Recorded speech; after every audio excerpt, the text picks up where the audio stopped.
محكوم تفرحوا عمورة كوايري فنان رابيد ولكن ما مربيش. فينكم خاوة هذاكشي كاين في التيك توك، راه قلتها لكم، راه شعب ما مربيش ودولة ما مربياش كي شعبها كي دولتها كي المنتخب ديالها. فين هو البروفيسيوناليزم؟ فين هو اللعب؟ فين هو الاحترام؟ المشجع المشهور ديال الكونغو كيطيح الجمهور خبيه.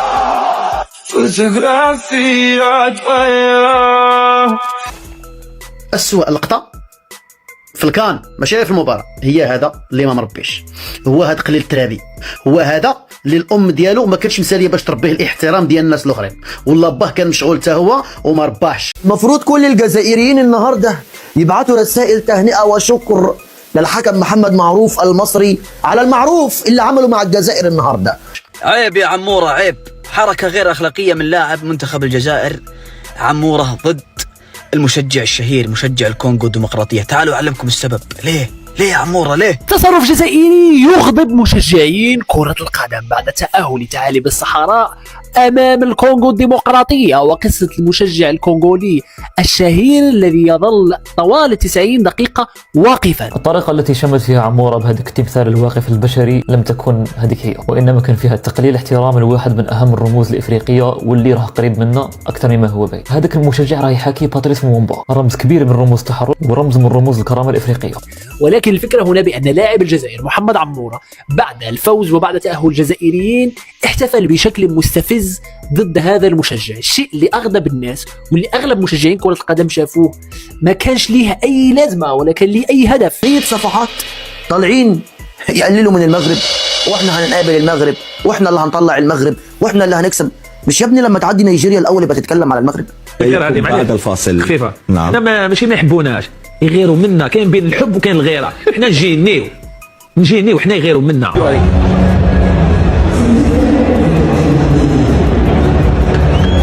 بونجاح يتكلم على الحكم الرابع يقول له المهمه انتهت، شكرا لكم بزاف قدامنا وراك عارف شكرا، وهذا كيضحك يعني كملوا المهمه بنجاح. هنا وليد صاد وهذا حسين جنان، حسين جنان معروف يشيب الحكام، يعني هذا مصري سهل باش تهضر معاه، جابوا كاع طاقم مصري سهل. اخطاء كانت ديال الكونغو والله ما تديهم قدام كاريديزي وطلع ما تشوف فيهم الكونغو، وكان فيسيو معنا كان يعطينا اخطاء قدام الكاري، تقيس غير التحام يسيب لك، هما التحامات ولا يدقدقوا فيهم مساكين والله ما تديها. فلومومبا يمثل الجزائريين، فحركة عمورة ضد هذه الشخصية العظيمة حركة غير أخلاقية أبدا، صراحة حركة قذرة أبدا.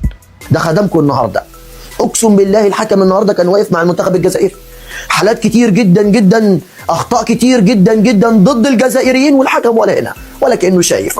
ماشي العب. لاعبين الكونغو كانوا هيتجننوا من اللي شايفينه. انا طلعت في فيديو قبل ده وباركت للجزائر وقلت مليون مبروك للجزائر، مفيش اي مشكله، ده منتخب عربي بدعمه. لكن في نفس الوقت لو رجعت شويه كده امبارح وقبل المباراه دي وشفت بعينك كميه الشتائم والاهانات على هذا الحكم محمد معروف الحكم المصري، والله العظيم ما كان حد يتحمل.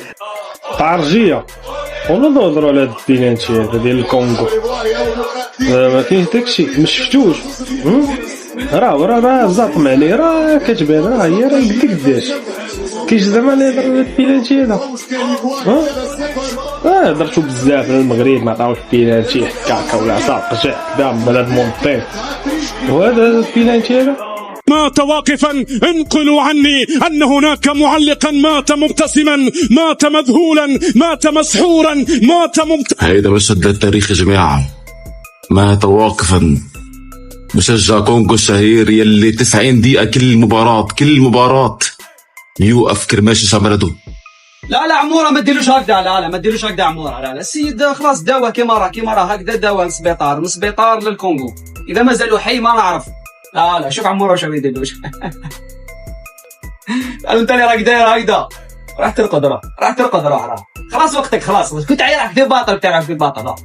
بهدف قاتل منتخب الجزائر يفوز على منتخب كونغو القوي العنيد اللي كان في وقت من الاوقات كان يقدر يفوز بالمباراه. سؤالي، لو انت بتدافع امام منتخب الكونغو هتعمل ايه قدام نيجيريا المرشح الاقوى حتى الان في بطوله كاس الامم الافريقيه؟ كلنا شفنا بعينينا. طبعا مبروك للجزائر، مبروك للمنتخب الجزائري على الصعود، ولكن ده الحكم اللي انتوا شتمتوه وهنتوه وقللتوا منه واتكلمتوا عليه كلام سلبي وغير منطقي، وده مصري وهيظلمنا وده مش عارف ايه، وفضلتوا تشتموا فيه من اول ما عرفتوا ان الحكم ده هو اللي هيحكم على مباراه او هو اللي هيحكم مباراه الجزائر والكونغو وانتوا بتشتموا وتهينوا فيه. سبحان الله. كي نقول لك غادي نربح الكونغو ونكاليفي يقول لي صحه وروح، انا عارف رايش راني نهضر، عندي كونفيونس في ليكيب تاعي، اقسم بالله ما كان حاجه غادي تحبسني، راني عارف رايي بلي غادي نروح بعيد، كاين غير الاربيتراج اللي غادي يحبسني.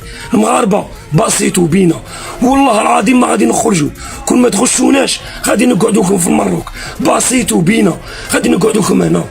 اسمع مني والله انا خايف عليك، لان هنا ما فيهاش مؤامره، هنا فيها فضيحه. هنا نيجيريا ما بتهزرش، نيجيريا مش ناويه، يعني نيجيريا ماسكه فيها، هي يعني هتحاول تلاعب المغرب في نص النهائي كفايه عليهم كده، ونحاول مع التفاهم ازاي عم فوزي برجع نظبط الدنيا. طب ما المغرب قدامه مباراه قويه وبيفكر ومركز في مباراه الكاميرون، هو مش مركز معاك قسما بالله العلي العليم ان المغرب مش مركز مع الجزائر خالص اطلاقا اطلاقا. يعني خلاص لازم تطبق القانون بحذافيره قوي. ضربه ركنيه سيبهم يلعبوها، يعني ما تكملش الموضوع عشان ما يقعدش يقول لك لا شوف الحكم وحفيظ دراجي طول المباراه الحكم المصري الحكم المصري الحكم المصري، ما تعترضوش ما تقولوش، كنت اديهم ضربه ركنيه دي. المؤثرين الافارقه انتقد عموره بسبب اللقطه دي، قال لك ان النضال الذي خاضه لومومبا هو اصلا صاحب الحركه دي كان ضد الاستعمار ومن اجل الجزائر ومن اجل القضايا الافريقيه، من اجل مواجهه الاحتلال الفرنسي اللي كان بيعاني منه الجزائر. قال لك ان لا ينبغي ابدا اهانه رموزنا بالشكل ده. سمعتيني يا اللي ما مربيش، عرفتي هذا شنو كيعني عند الجمهور الكونغولي؟ عرفتي هذا شنو كيعني عند الدوله الكونغوليه؟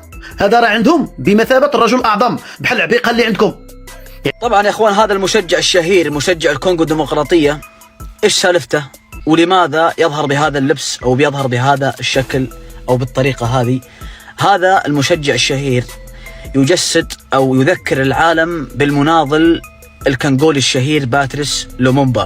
حتى الجزائر مخلدة هذا الرجل ومخلدة هذه الشخصية في أحد شوارعها، فالفكرة بأن هذه الشخصية اللي دولتك نفسها الجزائر ما احترمها، لم يكن هناك أي هدف تماما أنك تقرب من هذه الشخصية اللي ربحت احترام كل مشجعين الكرة الإفريقية في هذا العام وفي هذه النسخة. راح السروال الأحمر هذا ولبست الزرقاء هذيك لابسها، راح ترقد، راح ترقد، راح دي حكايتك، راح نمشي، راح دارها هكذا مع قال المنتخبات، سبتوا المنتخبات كامل كيما الجزائر، أو مشي كيف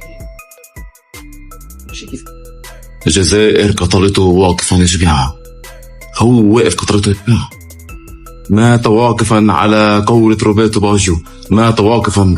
شوفوا المشهد، مات واقفا ووقع على الجمهور، وقع دمر يا جماعة. هيدا مشجع مشهور بالكونغو بتاريخ كونغو، كل مباراة بيوقفك. ايش الجزائر قتلوا واقفا يا جماعة، قتلوا واقفا. وسؤالي الجميل البسيط، هي فين المؤامره؟ هي فين الكولسه؟ هي فين فوزي رجع والحكم المصري؟ النهارده الحكم المصري كان مجامل لمنتخب الجزائر بعدم طرد الحاج موسى اللي اكله من تحت زي ما بيقولوا وما حسبش الا انذار، ودي كانت تستحق الطرد. لكن انت ما بتفكر، المشكله ان انت ما بتفكرش في نيجيريا، ده انت بتفكر في المغرب. يعني سبحان الله تفكيرك كله في المغرب، يعني الكلام كله هنواجه المغرب وهنكسب المغرب واحنا اللي هنطلع المغرب واحنا اللي هنفوز على المغرب على ارضهم وسط جماهير. يعني مش فاهم ياك، يعني ناقصك التربيه. نورمال كون كنتي مربي غتحترم الرموز ديال الناس، ما كتبغيش على الرموز ديالك اللي هما الشهداء، وحتى هادو ما كيبغيوش على الرموز ديالهم لان هذا الله يرحمه كيحترموه وكيقدسوه وكيقدروه، وتجي انت تستهزئ بهذه الطريقه هذه. قلل الترابي، اقسم بالله الا قلل الترابي، ما مربيينش للاسف. هذا هو بوصبع. ودروك انا نهضروا كاين نيجيريا، مور نيجيريا شكون كاين؟ المغرب. انا نعطيكم هنا 100% مع نيجيريا غادي تريشي وغادي نهزموا وغادي نخسروا وغادي نجيو نروحوا. علاش؟ غادي يخافوا يواجهوا المغرب، لانه انا نقول لكم راه حفيظ الدراجي كان يهضرها ويعطيها غير بشويه بشويه للشعب باش يفهمها، راه كان في التعليق ديالو يهضرها، وانا نفهم انا بنادم يخاف مواجهه المغرب. علاش؟ لانه المغرب عمره ما ربحناها في كاس افريقيا في ماتشات كبار، عمره ما ربحناها. فين الكولسه؟ فين الكوسه؟ النهارده لما يكون الحكم متجامل معاك انت عملت له رهبه نفسيا قبل اللقاء، الحكم النهارده كان 10/10 وبدا يميل في الاخر مع المنتخب الجزائري، ما هو في الاخر منتخب عربي شقيق، وانتوا عارفين القلب المصري الحنين والحكم المصري، فمال لمنتخب الجزائر. خلي دي على جنب، هنتكلم اداء وكوره. لا، منتخب نيجيريا اقوى، منتخب نيجيريا اشرس، منتخب نيجيريا عنده الامكانيات والقدره انه يوصل لنصف النهائي وانه يعديك. مش احنا بنتكلم كوره، احنا بنتكلم كوره والكل عارف كده والجزائر كلها عارفه كده. اذا تواجه المغرب في الدومي فينال وبلادها وقدام 70,000 متفرج جامي غتخرج رابح، وهذه جامي نخرجوا رابحين. وعندنا العبائيه وفشلوا المقابله ديال نيجيريا وما حاش نكملوها. يعني هما يقول لك وصلنا نيجيريا ما لعبوش مع البلد المنظم وقع في الدوله من الفوق هذه غادي تكون 100% ما غاديش يواجهوا المغرب. يقول لك حدنا نيجيريا ونقصوا الله يعاون لها. ونقول لكم وعقلوا على كلامي هذا، مع نيجيريا ما غاديش تشوفوا كاع المنتخب يدور ينهزموا عادي ويجيو يروحوا لنا وغادي يخافوا يواجهوا المغرب. وهذه حقيقه انا نقولها لكم الصراحه، لانه تواجه المغرب راه غادي يعطيونا شوف ويخلصوا كاع هذا الكريدي اللي سبوا فيهم وسبعوا طلعوا فيهم تبان صحافه زيكو وكل شيء كاع اللي كيدير خلصوا. كل الجزائريين عارفين ان مباراه نيجيريا صعبه ولكن سايبينها برضو وبيتكلموا على المغرب. مش فاهم يعني انت خلص مباراه نيجيريا وفكر بعد كده في نصف النهائي. على اول روبرتو باجيو مات واقفا. شوفوا من المشهد تحزن عليه، بس يا اخي نفس الوقت تبتسم تفرح من الجزائر باللي عملوه. قتلوه يا جماعه، قتلوه واقفا، مات واقفا. هيدا هو قول الحقيقي اللي مات واقفا. شوفوا من الصوره مات واقفا. لا راح تريح كيما احنا لو كانت عندنا صدقني لا تريح كيما هي الكومبلي تبقى. لو كان لعبنا 5 سوايع في الماتش هذاك راح تبقى 5 سوايع وانتهى. شي بيك ده مهبول مريض. راه الترفض راه ويقول لك اللهم الا انهزمنا غادي صافي يشدوا فينا يديك تقولنا. يقول خصنا نبقاو هكذا نقصاو ونقولوا البلد المنظم وتقسينا ولي ظروف ولي تا هذه عقلوا عليها. انا قلتها لكم، فؤاد قالها لكم مع نيجيريا ما نفوتوهاش. عندنا نيجيريا غادي يديشيريو نهزموا بهدف ولا 2-1 ونروحوا وعقلوا. مبروك للجزائر، فوز ما اقدرش اقول عليه مستحق. انت طول المباراه بتدافع، مش شايفين هجمات ليك. منتخب الكونغو كان الافضل كان الاقوى ونخطف بهدف، ولكن هي كره القدم اللي يضيع يستقبل. وهنشوف الناس اللي كانت بتقول الجزائر هيفوز بال3 وبال4 النهارده فاز هدف بالحظ. بشكركم شكرا جزيلا، سلام عليكم. فينا التميز بالحياد، فينا هي الاداب، فينا انك كتبريزونتي اون ايكيب اللي كتبريزونتي شعب. باش نقول لكم راه ما عمرهم غيبغيوكم. راه قلتها لكم شحال هادي، عمر الجزائري واللي حبيب وعمر المي واللي حليب. عايز اقول بس رساله لمنتخب الجزائر، ما تجيش عشان مفيش. نيجيريا كسبانه 4-0 موزمبيق، اسمع مني. يعني يا كابتن محمد هم متحفزين قوي، يعني لعيبه الجزائر متحفزه ناحيتك. مع كل قرار في اعتراض وفي شد وفي جذب، وقبل المباراه كمان الصحف الجزائريه والسوشيال ميديا كانت قلب عليك. جيت في يعني اخر حاجه ضربه ركنيه وتصفر، ما كنت تسيبها يلعبوها يا اخي. غضب كبير جدا بسبب لقطه عموره مع مشجع الكونغو. الحركه اللي عملها عموره بعد نهايه مباراه الجزائر والكونغو في كاس افريقيا، وراح يتريق او يهزر مع مشجع الكونغو، عمل نفس الحركه بتاعته وبعدين وقع على الارض نايم. شوف المدلول اش قال لك هنا نديروا لكم، سمعتيها؟ قال لك هنا اسمع المدلول، واللي كتجيبوا لهم الفقاس، واللي كتجيبوا لهم الغريبه، واللي كتعرضوهم للدور تحط لهم قصريات ديال الكسكسو، واللي كتمشيو تشجعوه في التيرانات.